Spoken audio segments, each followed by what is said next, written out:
Have you ever pondered the power of forgiveness? In our journey through life, we often stumble upon situations that challenge our ability to forgive. Today, we will delve deep into the Christian faith, examining one of its most beautiful teachings, the art of forgiveness. Consider the parable of the unforgiving servant. In the book of Matthew, chapter 18, Jesus shared a tale to illustrate the divine importance of forgiveness. This parable tells the story of a king who decided to settle accounts with his servants. One of those servants owed him an enormous debt, a sum he could never hope to repay.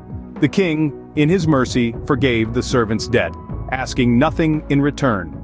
Overwhelmed with relief, the servant left the king's presence, only to encounter a fellow servant who owed him a small amount. But instead of extending the same mercy he had just received, the servant demanded his fellow servant to repay the debt.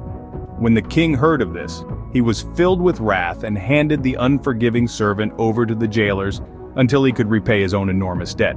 This parable, like a mirror, reflects the essence of forgiveness in the Christian faith.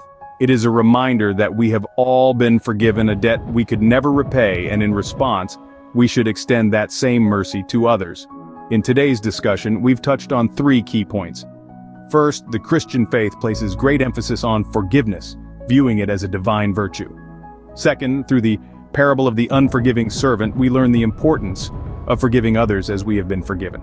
And third, the unforgiving servant serves as a stark warning to those who choose to hold on to grudges and refuse to forgive.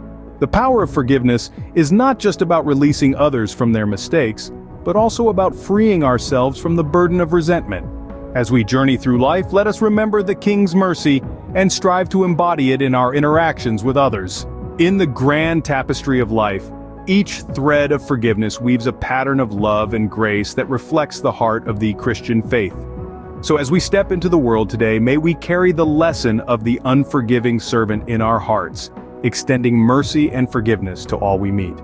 Remember, forgiveness is not just an act, it's a lifestyle. It's a conscious choice we make every day to release resentment and choose love instead.